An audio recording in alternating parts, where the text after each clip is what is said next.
الكرام وأصحابه العظام سيدنا الله ولهم الفاتحة.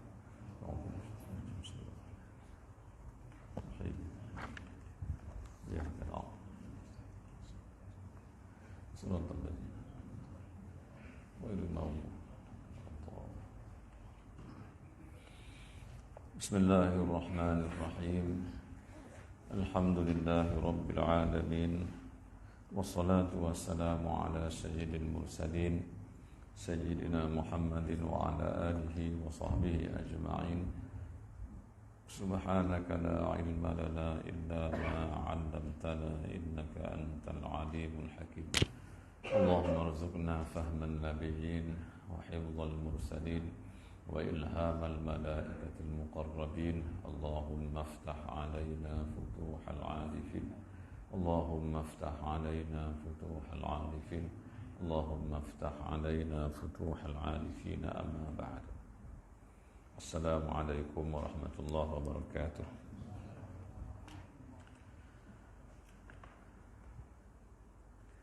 فصل في نواقض الوضوء المسمات أيضا بأسباب الحدث. Faslun, bermula ini adalah satu fasal fi nawaqidil wudu'i fi bayani nawaqidil wudu'i. Bermula ini satu fasal pada menerangkan nawaqid yang membatal, ya, perkara-perkara yang membatalkan al-wudu.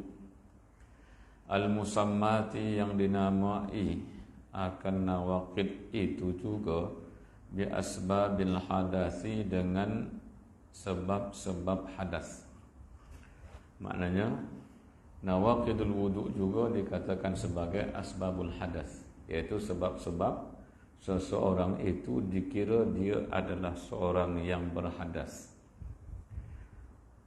Bismillahirrahmanirrahim. Walladhi yanqudu ay yubtilul wudu'a khamsatu asya'a ahaduha ma kharaja min ahadis sabilaini ay al-qubuli wad-duburi min mutawaddi'in hayyin wadihin.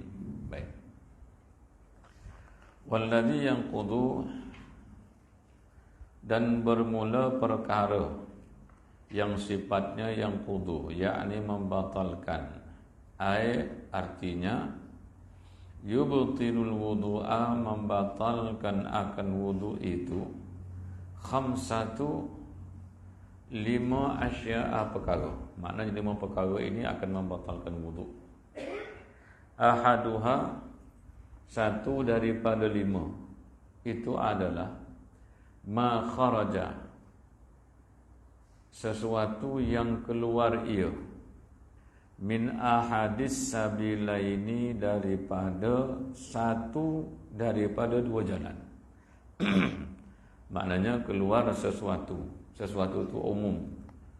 Apa jua sesuatu yang keluar daripada salah satu daripada 2 jalan. 2 jalan itu al-qubuli wad-duburi, yaitu kemaluan yang di sebelah hadapan atau kemaluan yang di belakang. Min mutawaddi'in, daripada mana-mana orang yang berwudu. Kemananya orang yang berwudu, orang yang ada wudu. Orang yang ada wudu keluar salah satu daripada 2 jalan, sesuatu yang keluar oleh sesuatu. Baik, maknanya si Ali itu berwudu, dahsyat berwudu, tapi keluar salah satu daripada 2 jalan, itu membatalkan wudunya. Dia tak jadi lagi mutawaddi, dia jadi muhdis, iaitu orang yang berhadas. Baik. Hayyin, lagi hidup, tak masuk orang mati. Baik. Hayyin, iaitu orang yang masih hidup, maka tidak termasuk orang mati. Kalau orang mati, macam mana yang sudah diwudukan dia, dah dimandikan, kemudian diwudukan, setelah itu tiba-tiba keluar sesuatu daripada duburnya. Adakah perlu diwudukan semula? Tidak perlu, ya. Orang dah mati, hukum sah batal tak ada. Kalau ada hukum azan, suruh dia sembahyang dulu. Sebab wajib sembahyang. Orang yang hidup sahaja. Jadi membatalkan air sembahyang itu cuma kepada orang yang hidup. Tidak ada istilah jangan sentuh mayat tu nanti air sembahyang dia batal. Ada orang kan begitu. Dia kata mayat tu jangan sentuh, ya. Nak cium dia kena berlapik, nanti air sembahyang dia batal. Tak ada. Syarat batal air sembahyang dia mestilah seorang yang masih hidup. Kalau mati maka tidak akan terbatal taharahnya dengan sebab keluar satu daripada dua jalan. Wadihin makna jelas jantinanya. Jelas jantina maknanya orang yang tidak jelas jantina, seperti khunsa yang belum dapat dipastikan dia ni lelaki ke perempuan. Dua-dua alat ada, dua-dua pula berfungsi. Jadi macam mana? Dia buang air, dua-dua keluar. Dia ada dua kemaluan, laki-laki ada, perempuan pun ada. Jadi macam mana keadaan dia ni? Jadi kalau seandainya begitu, kalau dia khunsa, nanti akan ada hukum cerita lain. Sekarang wadih maknanya confirm. Walau ada dua kemaluan sekalipun, tetapi yang berfungsi yang mana satu? Kalau laki-laki yang berfungsi, maknanya dia laki-laki. Itu bukan khunsa muskil nama dia, khunsa yang wadih. Kalau khunsa muskil, maknanya masih tidak diketahui jantinanya. Baik, wadih maknanya jelas jantinanya, tahu dah, laki-laki ataupun perempuan. Baik, kemudian mu'tadan kanal khariju, yang biasa ada ia yang keluar itu. Mana yang biasa apa dia? Kabaulin wa ghaitin, seperti baul iaitu kencing, wa ghaitin dan juga air besar. Sama ada sesuatu yang dah biasa dia kata, maka itu membatalkan. Au nadiran, nadiran ini artinya ganjil, luar biasa. Kadamin wa hasa, seperti darah, wa hasa dan batu. Baik. Maknanya sama ada yang biasa keluar seperti air kecil ataupun air besar, atau yang luar biasa seperti darah dan juga anak batu. Baik. Artinya kata di dalam al-muradu bihi, kata Imam Bajuri, ma la yakthuru wuqu'uhu bi an yakhruja ala khilafil 'adah. Artinya bermula murad, yakni maksud bihi dengan nadir, yaitu jarang-jarang atau luar biasa, itu adalah ma la yakthuru, barang yang tidak banyak wuqu'uhu terjadinya. Bagaimana tidak banyak terjadi? Bi an yakhruja, dengan bahawa keluar ia sesuatu ada khilafil 'adah, atas bersalahan adat kebiasaan. Tak biasa keluar macam itu. Contoh kadamin, seperti darah. Baik. Di dalam ada sikit penerangan. Ai artinya dipanggil tafsiriyah. Walau minal basur, dan jikalau darah itu terhasil daripada penyakit bawasir atau buasir. Qabla khurujihi, sebelum keluarnya buasir tersebut, dia masih berada di dalam salurannya, tak tersembul keluar lagi, tapi darah dah keluar. Nampak kes tuan-tuan? Maknanya orang yang buasi, ya, dia ada tombong. Nah, istilah kita tombong lah, tak? Tu yang dalam dalam neo tu, tombong dia keluar. Bila dia keluar, darah keluar ke situ, itu tidak dikira darah yang keluar daripada dubur. Sekarang buasir dia tak keluar, dia masih di dalam. Tiba-tiba dia tiris, apa istilahnya, tembuk dan keluar darah. Darah tadi keluar ikut saluran dubur dia keluar, tapi dia punya buasir dia yang tombong dia tak keluar lagi. Itu dikira membatalkan wudu kerana dia keluar daripada dubur. Baik. Kemudian bikhilafi ba'da khurujihi, dengan bersalahan darah itu keluar dia ba'da khurujihi, setelah keluarnya buasir. Maknanya kalau dubur dia begini, tombong dia begini, katakan keluar di sini, setelah itu dia tembuk dan keluar darah. Itu dikira darah bukan daripada dalam dubur, itu darah di luar dubur, maka tidak membatalkan, tidak membatalkan wuduk dia. Maknanya hukum dia tak sama. Tengok dulu buasir tu masih di dalam atau sudah keluar. Kalau dah keluar kemudian bau keluar darah, maka membatalkan wuduk. Kalau buasir tak keluar lagi, duduk di dalam, tapi darah keluar buasir tadi, dia keluar ke dubur dia, maka membatalkan wuduk. Baik. Falau kharaja al-basur thumma tawadda'a thumma kharaja minhu damun fala naqda.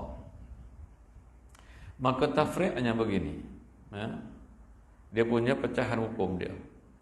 Seandainya telah keluar oleh basur, iaitu daging buasir telah keluar, dia tersumbul keluar.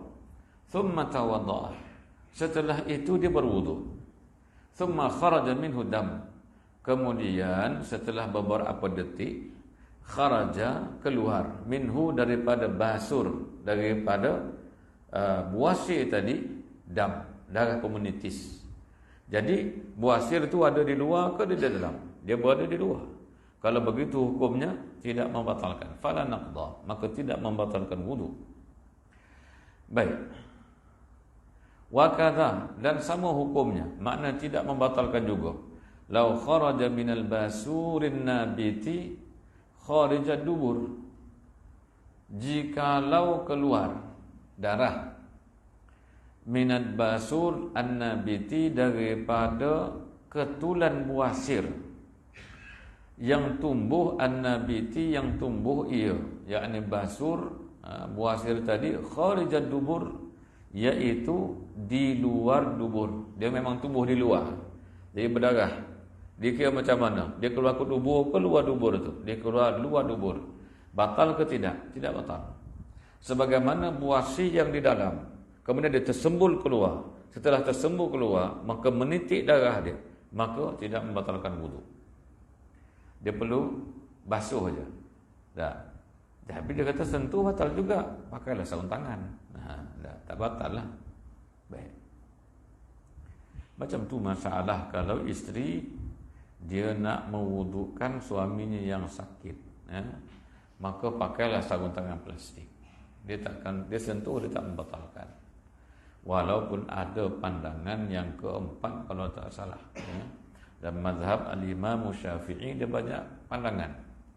Pandangan yang paling bawah sekali, bersentuhan lelaki dan perempuan tanpa syahwat tidak membatalkan. Tapi itu bukan pandangan yang pertama, itu pandangan yang last sekali.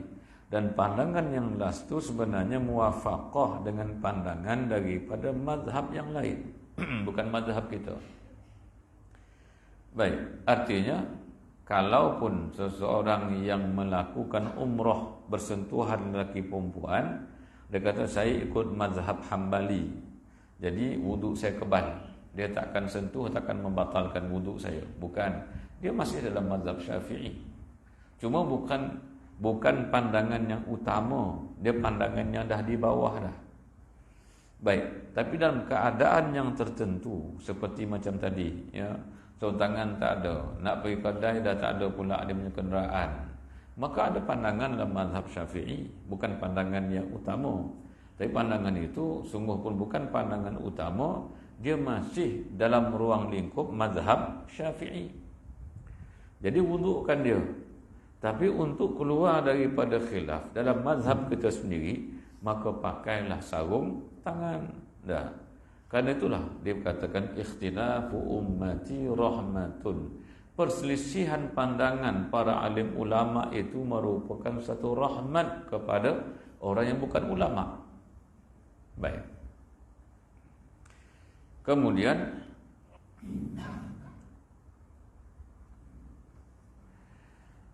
wayanqudu, dan membatalkan oleh khuruju nafsil basur. Maknanya ketika buah sir yang di dalam tadi tersembul keluar, dia daripada dubur kan. Karena kita kata apa yang keluar daripada dubur, maknanya kalaupun buah sir tombong dia tadi berada di dalam, tengah berjalan nak pergi ke masjid, tiba-tiba dia terkeluar, maka dia kata membatalkan wudu. Au ziyadati khurujihi, atau sememangnya buah sir tadi dia dah keluar dah, tersembul katakan sebesar ibu jari ini, tiba-tiba tengah berjalan dia keluar lagi sikit lagi, tambah daripada yang sedia keluar, maka itu dikira sesuatu yang keluar juga daripada dubur. Maka Imam Baijuri kata apa? Batal juga wudunya. Nah, baik.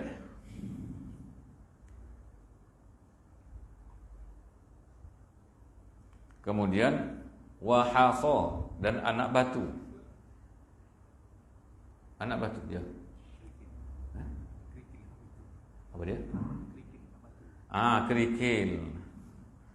Tapi pelik juga anak batu keluar. Ini makna nadir kan? Yang jarang jadi. Batu keluar daripada pohon. Kan? Baik. Macam mana kes dia? Wahasa di dalam kata Imam Baijuri macam ni cerita dia. Sawa'ud in aqada minan najasati, sama ada, dipanggil ta'mim. Hukumnya sama. Sama ada anak batu ni in aqada, dianya adalah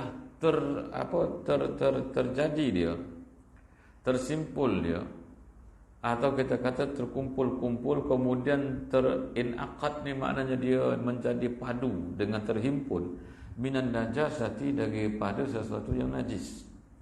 Makna najis terlampau keras, kemudian dia berhimpun jadi padu, dia dah macam nak batu. Maknanya kalau kita sampai hati ambil nak ni tadi tu najis yang keras tadi, balik gerinding tang ni dia. Tapi kalau buat memang tak sendiri lah tuan-tuan, tak senonoh lah.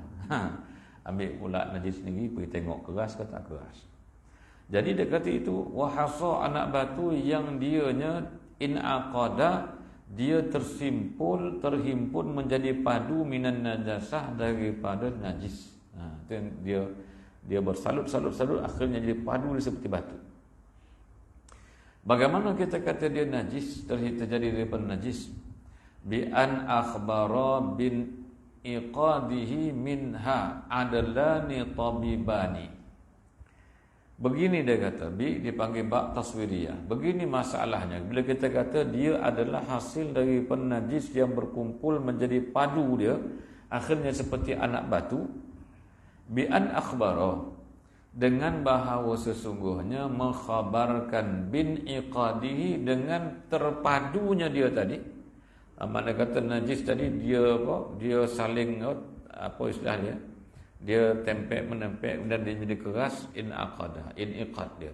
Maknanya dia terhimpun, terkumpul, kemudian menjadi keras dia, minha, daripada najis. Siapa yang mengkhabarkan? Adlani tabibani. Adlani artinya dua tabib yang adil. Ini tabib yang adil ini artinya tabib yang tidak melakukan dosa besar dan tidak melazimi dosa kecil. Dan lazim daripada adil itu adalah Islam.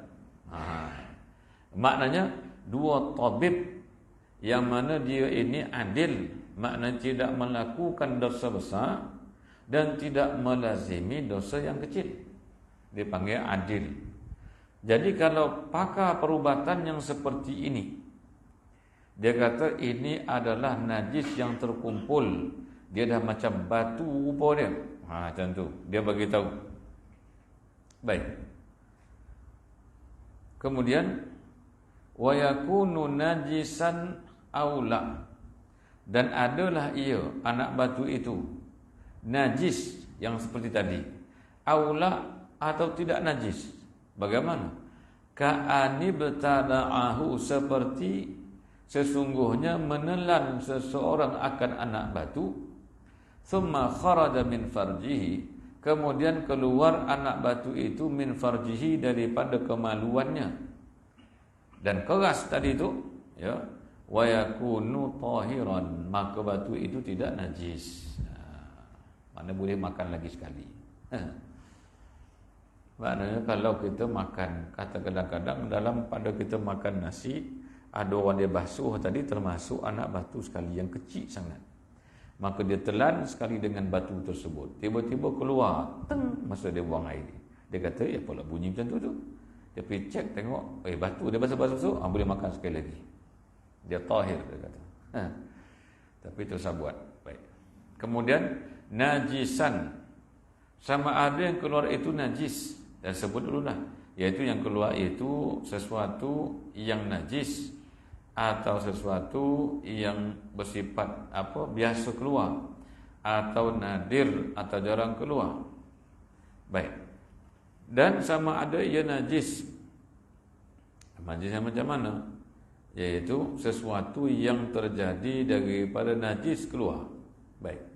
Lagi, kahadil amsilati, seperti yang telah kita buatkan misalnya. Au tahiran, atau yang keluar itu bukan najis. Apa contoh? Kadudin, seperti dud. Dud ni mana pada? Ulat. Cacing. Baik. Suci ia, seperti dud, dia kata seperti cacing. Cacing kerawit. Dalam tu dia kata apa dia? Kadudin, seperti dud, ulat. Wa illam yanfasil, dan sekalipun dud itu tidak terpisah daripada lubang dubur.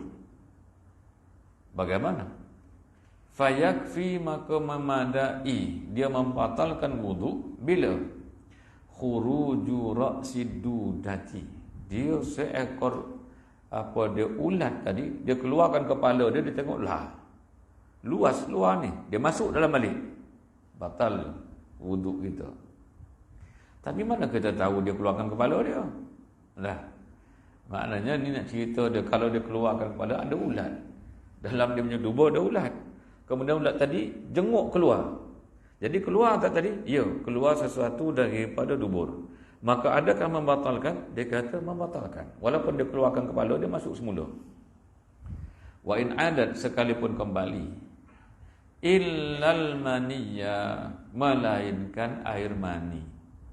Al-kharijah, yang keluar ia, yakni air mani itu bihtilamin, dengan sebab ihtilam. Ihtilam maknanya bermimpi. Min mutawaddi'in, daripada mana-mana orang yang berwudu, mumakkanin maq'aduhu, yang tetap papan punggungnya, minal ardi, daripada bumi, fala yanqudu, maka tidak apa dia? Tidak batal wudunya. Tapi ini ada dia punya apa? Syarah dia. Jangan kita faham begitu. Baik. Bagaimana keadaannya? Dia kata mani tidak membatalkan wudu. Kerana air mani kalau keluar, dia wajib wudu ke dia wajib mandi? Dia wajib mandi. Baik, sekarang ketika dia tidur tadi, dia berwudu atau tidak? Dia berwudu. Kemudian tidurnya tadi, adakah tetap papan punggungnya ataupun tidak? Tetap. Kalau tetap, sekalipun tengok orang dia macam mana, kalau kurus kering, berkemungkinan terbuka dia punya punggung dia, maka tetap membatalkan. Tapi kalau badan dia sedap-sedap, badan dia gemuk, ketika dia duduk tadi itu, maka papan punggung dia tadi akan mengepit kemudian ada unsur-unsur kemustahilan, dia akan keluar angin. Duduk tetap, dia tidak duduk mengereng ke sini pun tidak, ya. Duduk dalam keadaan tetap, tapi dia tidur. Ketika dia tidur tadi, dalam keadaan tetap papan punggung dia, tiba-tiba dia bermimpi, maka keluar air mani dia. Maka wuduknya tidak batal, tapi wajib mandi. Kenapa pula begitu? Kerana wuduk berbanding dengan mandi, maka mandi lebih tinggi kedudukannya daripada wuduk. Bila dah dibuat yang tinggi, maka termasuklah yang bawah sekali, wuduk tadi. Baik.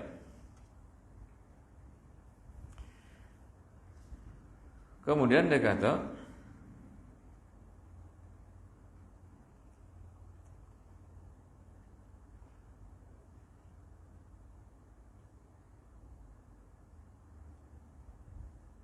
tengok di dalam, fala yanqudu, maka tidak membatalkan wuduk. Kenapa tidak membatalkan? Li'annahu, karena sesungguhnya di sana, yakni keluar mani tadi, aujabal ghusla, mewajibkan akan mandi. Dia mewajibkan mandi.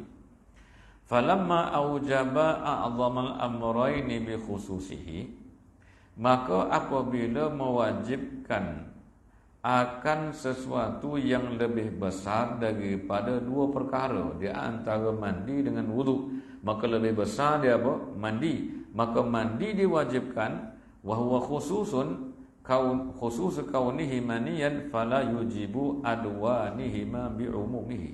Maka oleh kerana itu, yang di bawah daripada yang besar, yang kecil daripada yang besar, yakni wuduk, maka tidak diwajibkan lagi, kerana sudah diwajibkan mandi. Baik. Wal mushkilu innama yantaqidu wudu'uhu bil khariji min farjaihi jami'an. Baik. Wal mushkilu maknanya khunsa mushkil.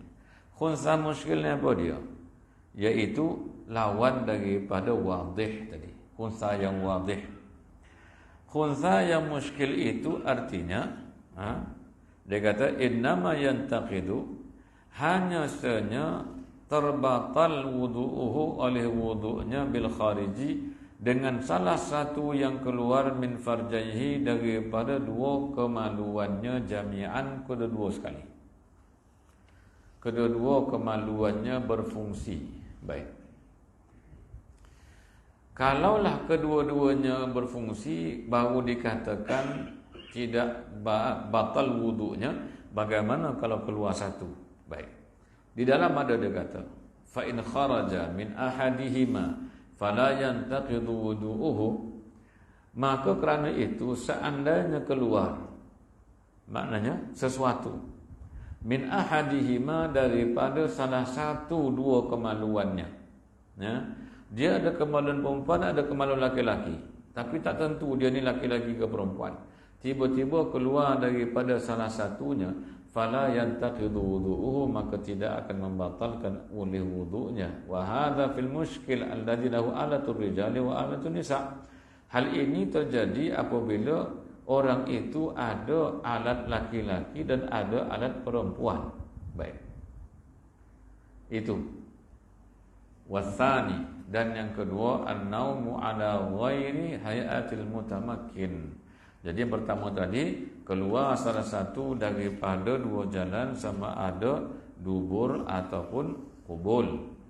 Dan keluar tadi tak semestinya najis, sama ada biasa najis yang biasa keluar, atau yang bukan najis, asalkan keluar daripada dubur. Sama ada bawasir sekalipun, buasi yang di dalam dubur terkeluar, ataupun darah yang keluar, ataupun buasi itu keluar, kemudian bila dia berjalan lagi, keluar lagi, maka itu membatalkan juga. Karena dia punya syarat tadi, keluar sesuatu daripada dua jalan. Baik. Wasani an-naumu ala ghairi hayatil mutamakkin. Wallahu subhanahu wa ta'ala a'la wa a'la.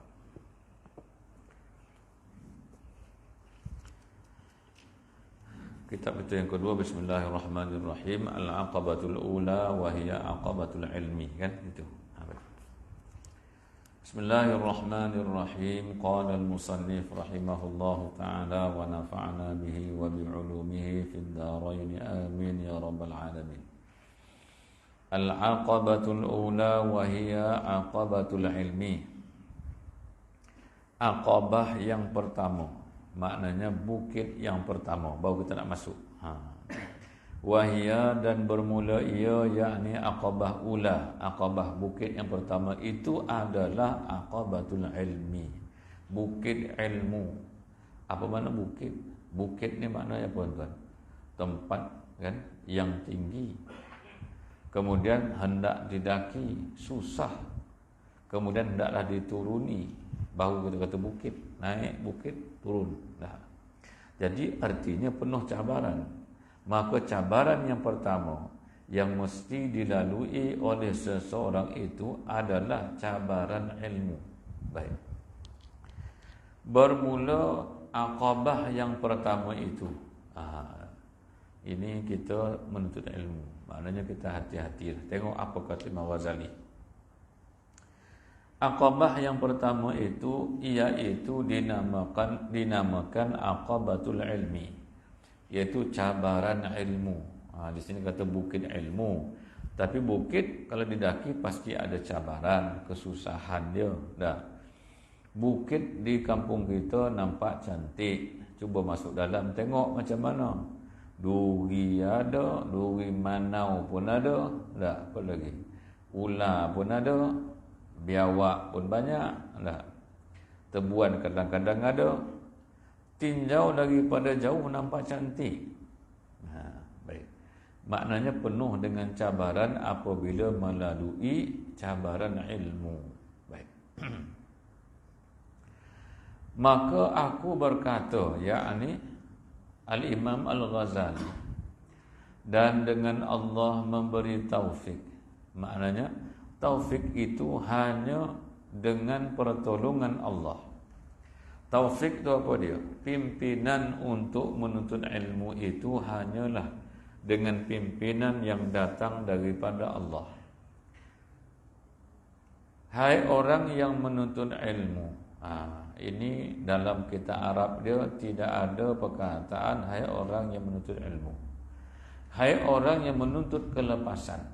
Dia panggil orang yang menuntut khalas. Kha lam alif sad. Di sini ilmu. Rujuk balik kita Arab dia kata hai orang yang menuntut kelepasan. Kelepasan daripada apa? Daripada kebinasaan. Dan ibadah, dan orang yang menuntut ibadah maknanya hendak menjadi abid, hendak menjadi hamba yang bersifat kehambaan. Lazimkan olehmu wahai orang yang menuntut kelepasan dan ibadah. Pertama-tama, iaitu perkara pertama yang mesti dia tuntut untuk kelepasan dan ibadah, telah memberi taufik akan dikau Allah Subhanahu wa taala dengan ilmu. Pertama-tama telah beri taufik akan dikau oleh Allah Subhanahu wa taala dengan ilmu. Maknanya untuk lepas daripada kebinasaan, untuk mendapatkan hakikat ibadat yang sebenar, maka hendaklah dengan ilmu. Dengan ilmu artinya istighal bil ilmi, bersibuk-sibuk dengan menuntut ilmu. Maka bahawasanya ia, yakni asal bagi ibadah itu, ia yakni ilmu itu, maka bahawasanya ia yakni ilmu atau asal bagi ibadah, maknanya ilmu itu punca ibadat. Tu. Habis tu kalau tak ada ilmu macam mana? Ada kira dapat ibadat? Tidak dikira ibadah. Karena tak tahu dia apa yang dia buat. Yang ini dia kata maka bahawasanya ia yakni ilmu itu kutub. Kutub itu yakni paku. Kalau kita tengok orang tengok dalam cerita bagaimana himar keldai mengisar gandum. Di tengah-tengah tu ada dia punya paku besar dia, kemudian diletakkan kayu panjang, kemudian himar berpusing. Di tengah-tengah ini dia panggil kutub. Dia panggil paku tengah. Iaitu wali kutub. Wali kutub maknanya paku tengah.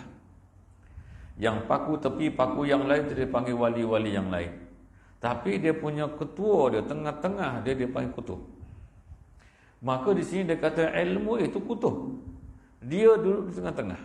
Dia pasak utama, yakni paku atau tempat edaran, tempat dan di atasnya tempat edaran. Maknanya paku tadi, kemudian paku besar, keliling ni tadi, dia kayu dia tadi, kemudian dia memusing-musing keliling itu dipanggil tempat edaran. Dipanggil tempat edaran ubudiyah, kehambaan kepada Allah Ta'ala. Maknanya ubudiyah itu tidak akan terhasil jikalau tidak ada kutubnya. Maknanya kehambaan itu tidak akan wujud kalau tidak ada ilmunya. Atau kita kata ada ilmu maka wujudlah kehambaan seseorang kepada Allah dengan melaksanakan ibadah. Baik. Itu kita kena ingat baik-baik itu. Imam Ghazali ini adalah hujjatul Islam. Dia ini pakar dalam berbagai bidang. Cuma keterampilan beliau lebih menonjol di dalam bidang tasawuf. Akhirnya, awalnya bukan bidang tasawuf. Dia ulama usul. Dia ulama usuluddin. Dia ulama usul fiqh. Dia ulama fiqah. Ulama yang seperti ini pastinya menguasai Al-Quran dan juga hadis Nabi SAW. Jadi dia dah nampak dah ketika menjadi ulama yang memang berpegang teguh dengan fiqahnya, dengan hadisnya, dengan tafsirnya, berakhir dengan satu filter yang Allah Ta'ala bagi kepada dia untuk menapis kesemuanya, dipanggil filter tasawuf. Maka dia dah melihat ilmu itu adalah pasak yang di tengah. Maka edaran di kelilingnya tadi, yang mana himar tadi tak tolak, kayu tadi memusing-musing untuk mengisah gandum, itu dia kata adalah edaran kehambaan seseorang hamba. Kalau tidak ada pasak yang di tengah, maka tidak akan dapat mengisah gandum. Artinya kalau tidak ada ilmu, tidak akan ada ibadah, tidak akan ada ubudiyah. Baik. Dan ketahui olehmu bahawasanya ilmu dan ibadah ini dipanggil mutlaqul jam'i, mesti himpun kedua-dua. Dalam kitab kalau kita tengok waw itu dalam bahasa Arab diterjemahkan dengan makna dan. Wa ana wa Ali, contoh aku dan Ali. Dan di situ maknanya berlaku serentak, aku ada sini, Ali juga ada di sini. Dipanggil mutlaqul jam'i. Bila ulama mengatakan ilmu dan ibadah, artinya ilmu dan ibadah itu datang dengan package yang satu. Jangan dipisah-pisahkan. Ilmu satu suku, ibadah satu suku, tak kena. Bahawasanya ilmu dan ibadah itu dua permata. Maknanya dua benda yang sangat-sangat berharga. Bagaimana kita kata dia berharga? Kerana kedua-duanya itu adalah tiap-tiap barang yang engkau lihat. Kedua-dua ni dia kata adalah sesuatu yang engkau lihat. Kamu nampak orang beribadah dan engkau dengar, maknanya engkau lihat orang beribadah, ya.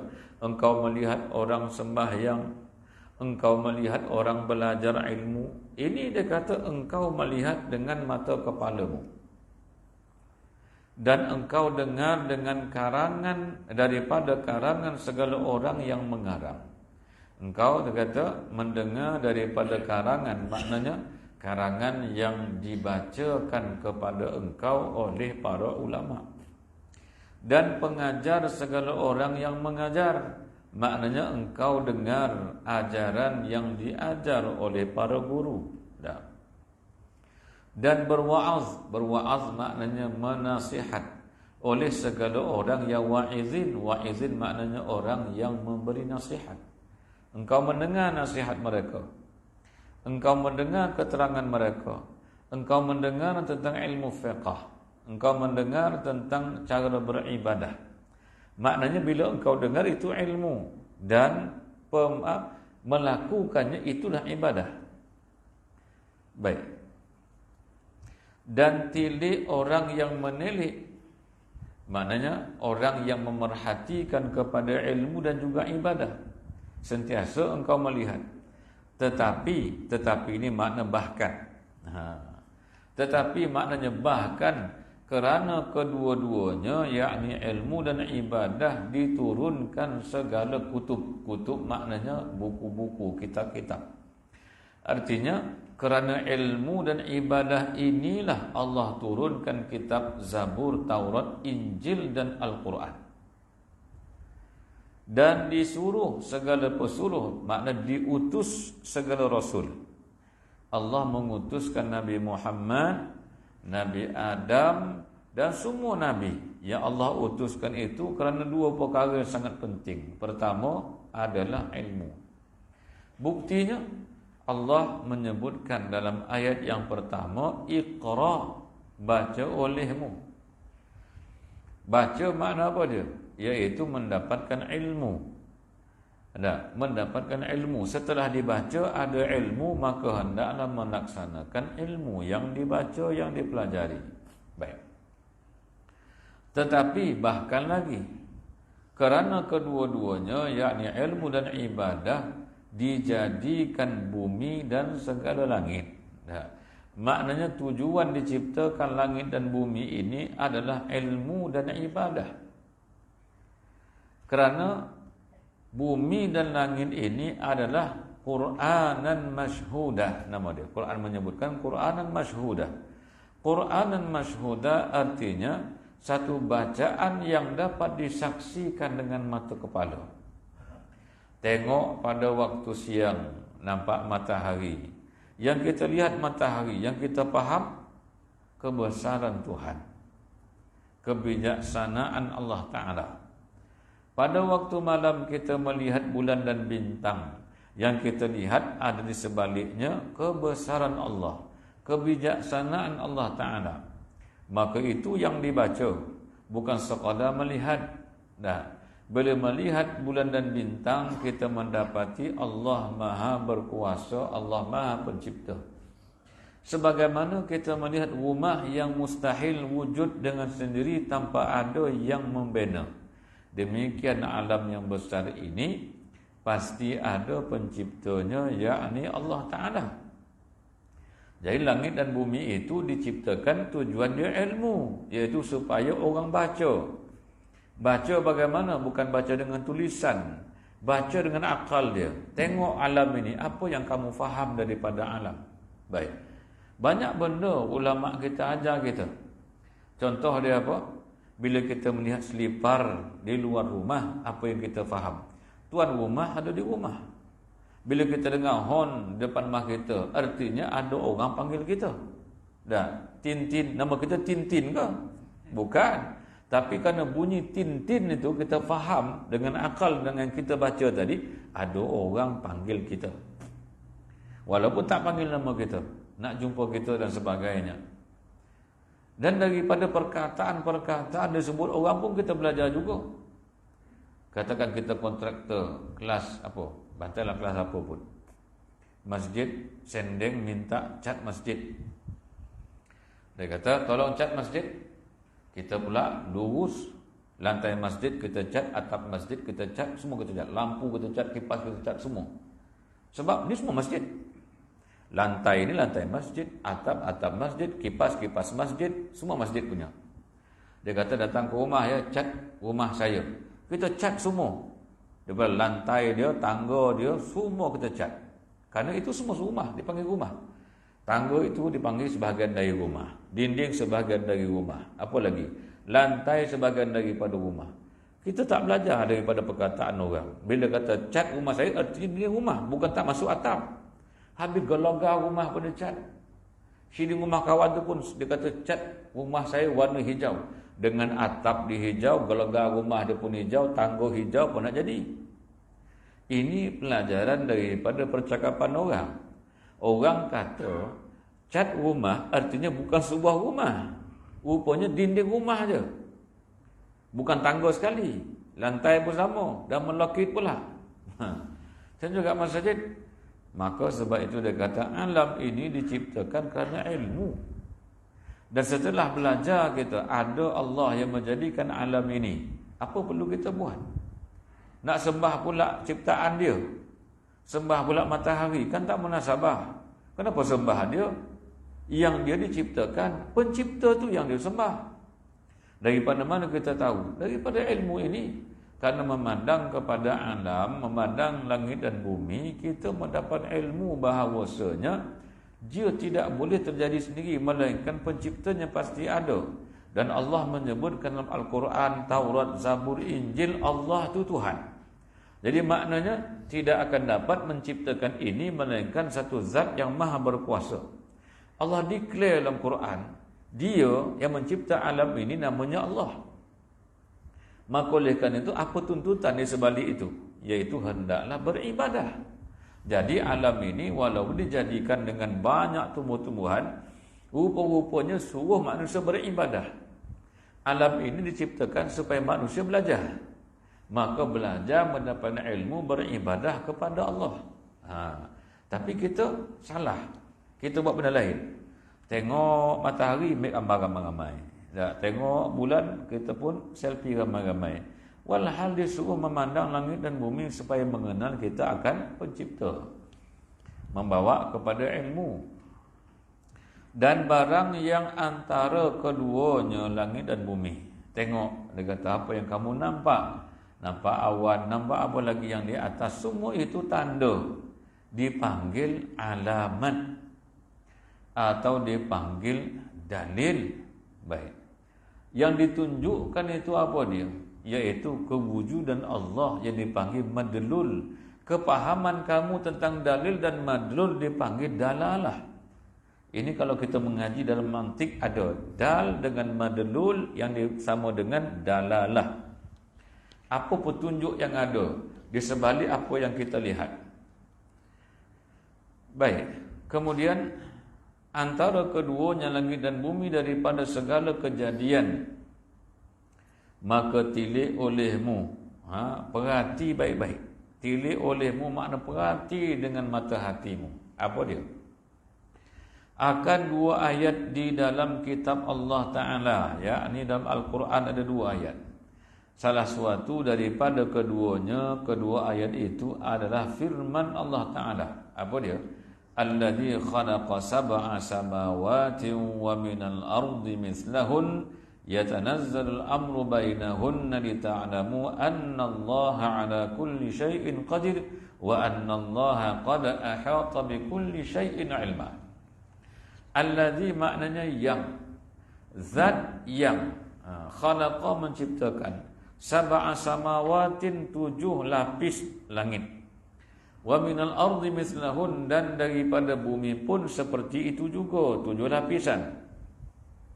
Yatanazzalul amr turun perintahnya, bainahun di antaranya, di antara langit dan bumi tersebut.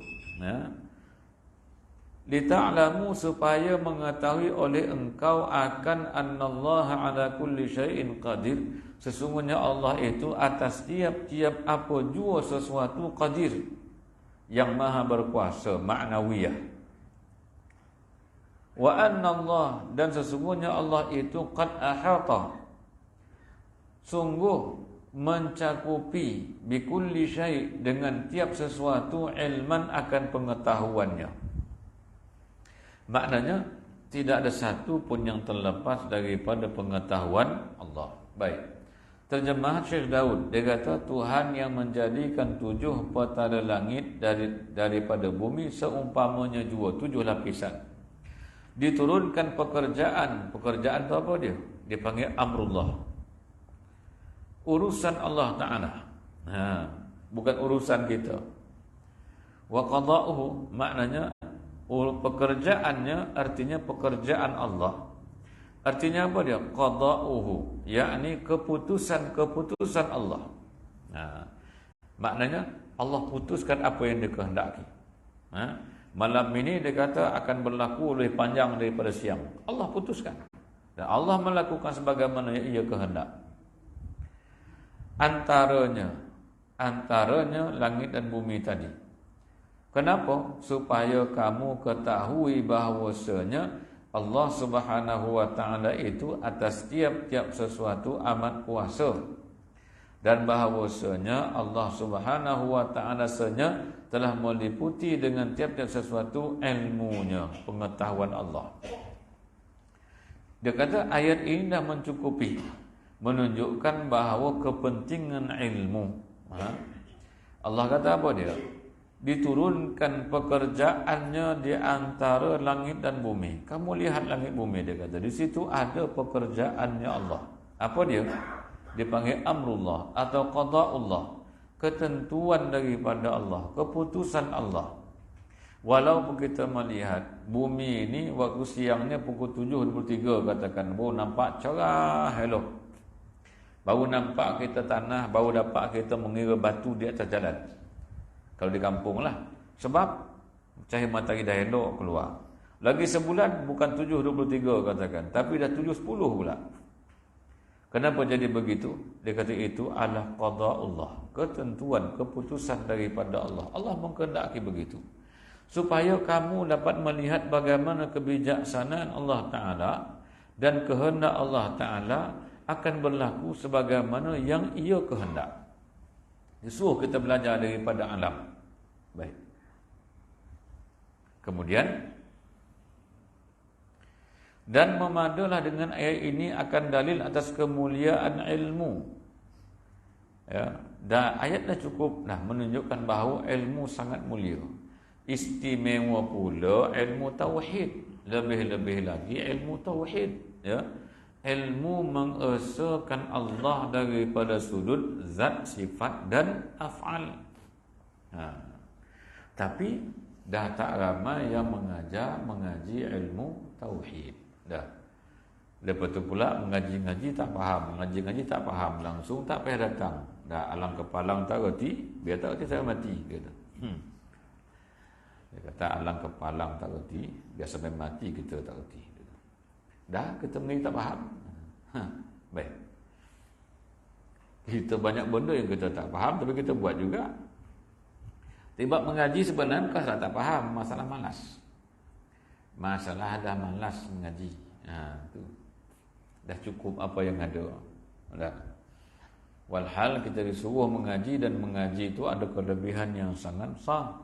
Biar mati sebagai penuntut ilmu atau biar mati sebagai seorang guru. Ada kemuliaan di sebalik itu. Baik. Istimewa pula ilmu tauhid. Kenapa pula ilmu tauhid mulia? Kerana ilmu ini terkait dengan Allah Ta'ala.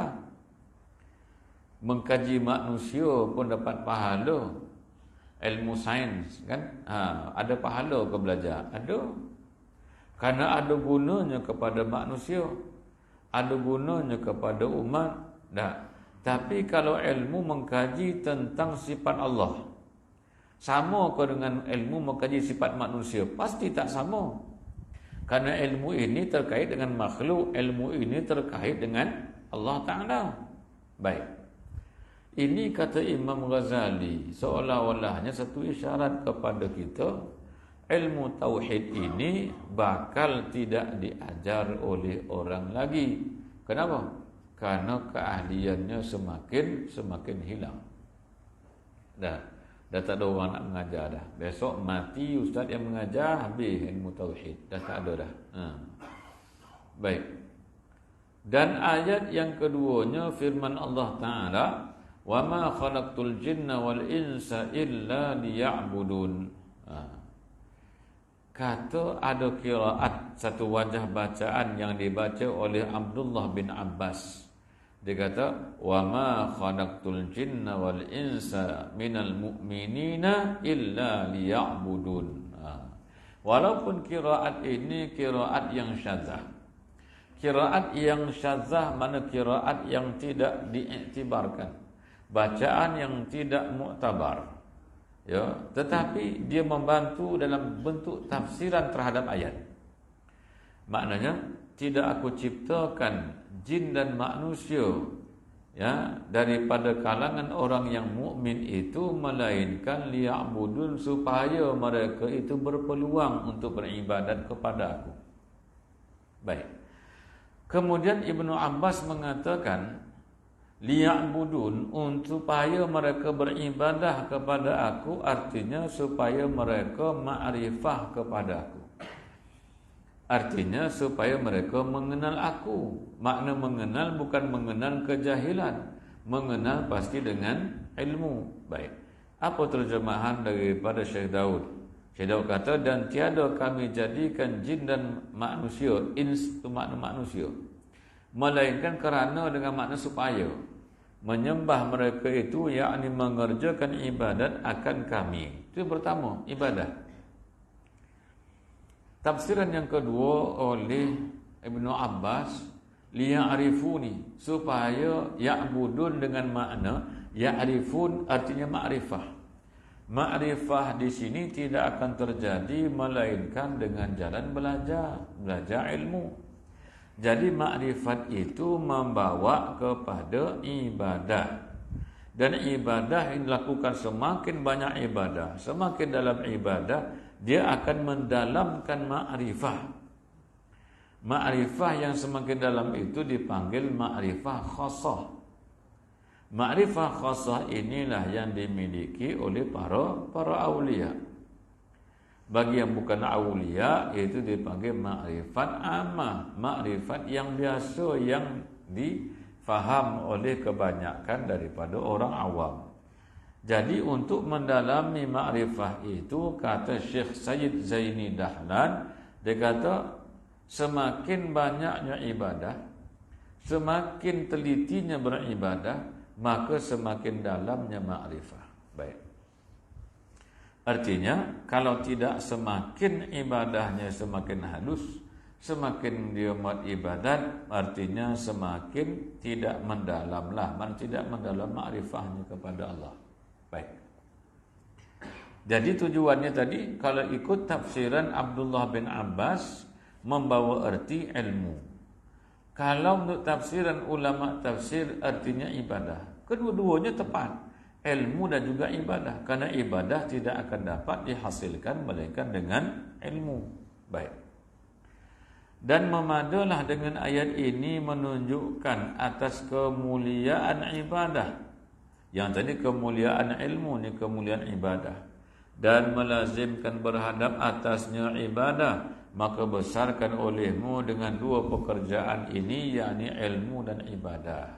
Besarkan maknanya engkau sibukkan dirimu dengan ilmu dan juga ibadah. Keduanya yang dimaksudkan daripada menjadikan dua negeri, yakni dunia dan akhirat.